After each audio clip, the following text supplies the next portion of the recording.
예레미야를 통해서 하나님은 하나님의 마음을 우리에게 알려주십니다. 이스라엘 백성들이 심판 가운데 놓여 있습니다. 그 심판이 이미 선언됐고 그 심판은 확정되었습니다. 왜냐하면 여호와께 돌아오기를 그들은 싫어했습니다. 여호와께 돌아올 생각이 없었고 여호와의 규례, 여호와의 약속에 대해서도 그들은 알지 못했습니다. 그러므로 말미암아 그들은 결국은 하나님의 아버지 되심을 거절하며 하나님의 통치를, 아버지의 마음을 거절했던 이스라엘 백성들 가운데는 이제 심판이 확정되었고 그 심판이 진행되고 있습니다. 이렇게 심판이 진행되고 있음에도 불구하고 하나님 또한 그 이스라엘 백성들의 징계의 고통과 그 슬픔의 마음을 함께 끌어안고 있는 하나님 아버지의 마음, 파토스라 그랬죠. 하나님의 격정, 그 마음이 예레미야의 마음과 동일시되면서 오늘 18절부터 해서 하나님의 마음과 예레미야의 마음이 함께 어떠한 것에 대하여 우리에게 말씀해 주고 있습니다.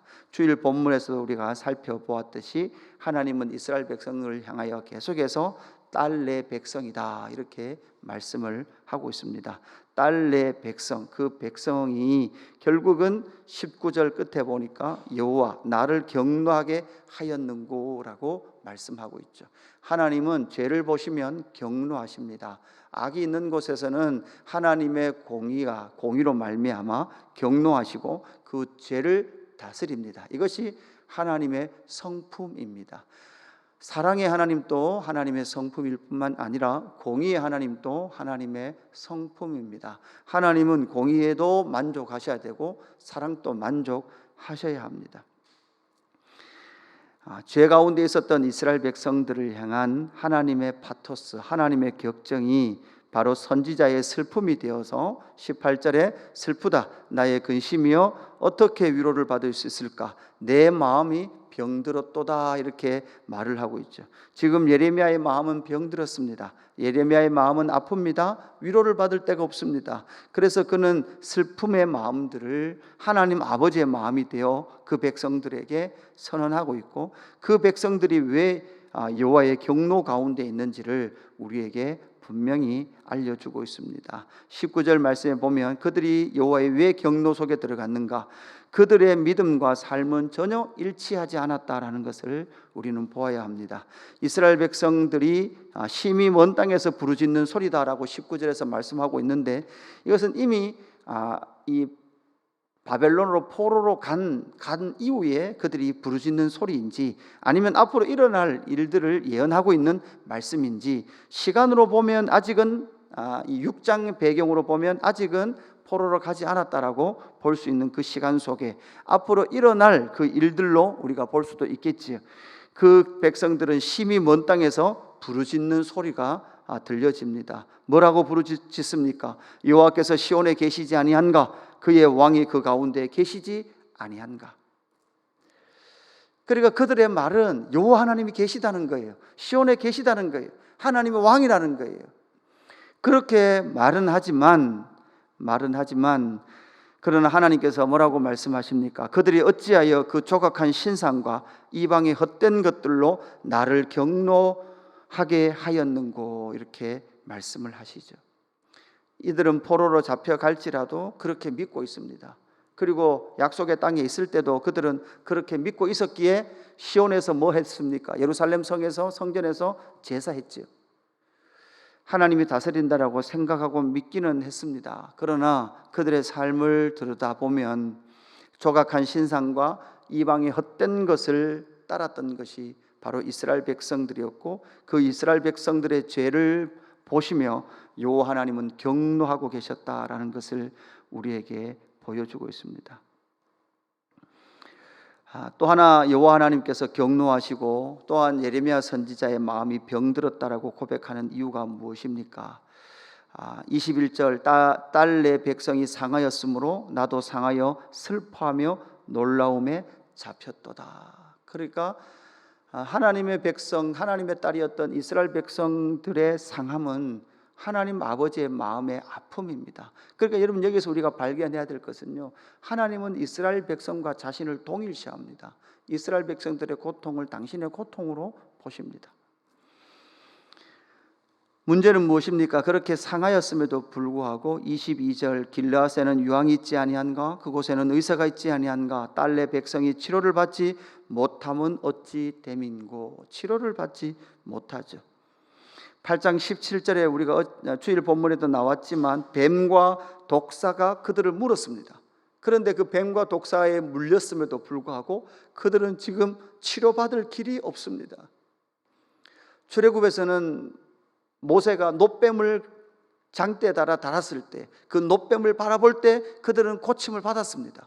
나음을 입었습니다. 그러나 지금 이스라엘 백성들의 범죄 속에 그들은 돌이킬 믿음도 없었고 장대 끝에 그 놋뱀을 바라볼 믿음, 그 행위도 없었던 이스라엘 백성들은 치료의 길이 없었던 그 치료받지 못하는 자기 백성, 자기의 딸을 보시며 여호와 하나님은 탄식하고 계셨다라는 것을 우리에게 알려주고 있죠.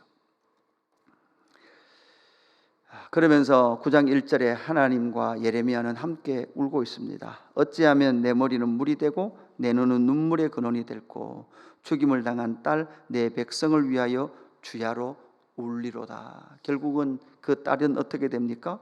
죽임을 당한다. 결국은 죄는 죽습니다. 그래서 예레미야는 뭐라고 고백하는가 하면 내가 이제 광야로 나갔으면 좋겠다. 나그네가 되었으면 좋겠다. 여러분 이 나그네는 성경이 말하는 근본적인 나그네가 아니라 죄가 있는 가득한 이스라엘과 자신을 뭐 했으면 좋겠다? 분리했으면 좋겠다. 그런데 여러분 예레미야와 이스라엘이 분리될 수 없듯이 이스라엘과 여호와는 어떻게 해요? 분리될 수 없습니다.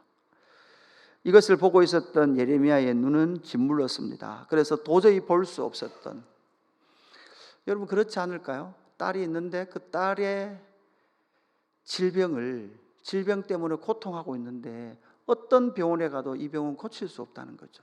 그리고 그 딸이 그 병 때문에 계속 고통하고 있어요. 그럼 부모의 심정은 뭘까요? 차라리 보지 않았으면, 차라리 내 자녀와 내가 분리되었으면, 내가 광야로라도 나갈 수 있다면, 이렇게 탄식하고 있는 그 탄식의 메시지가 9장 1절 2절에 나타나고 있는 거죠.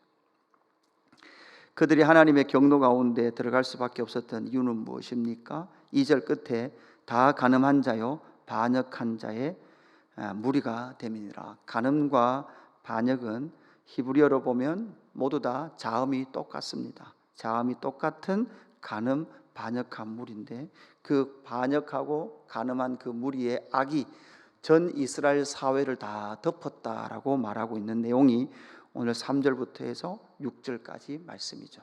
소돔과 고모라 성에 죄악이 관영했던 것처럼 결국은 하나님의 나라, 그 하나님의 나라라고 말했던 이스라엘 백성들 역시 그 백성들 안에 죄악이 관영했다라는 것이죠. 그들은 그들의 혀를 놀리며 거짓을 계속해서 말했습니다. 진실하지 아니한 말을 했고 악에서 악으로 진행했습니다. 그 모든 것은 하나님을 알지 못했기에, 하나님을 잘 안다라고 말했음에도 불구하고 하나님을 잘 안다고 말하는 제사장 선지자들조차도 결국은 자신의 욕심을 위하여 이웃을 속이고 형제를 속이는 그 일에 악에 빠졌던 것이 바로 이스라엘 백성들이었다라는 것을 우리에게 말씀해 주고 있습니다. 결국은 그들은 하나님 알기를 싫어했습니다. 왜냐하면 하나님을 알면 자기의 욕심대로 살지 못하기 때문에 그렇습니다. 믿음대로 살면 내 욕심을 채울 수 없기 때문에 그렇습니다. 여러분 믿음대로 살면 내 희망이 깨트려져요.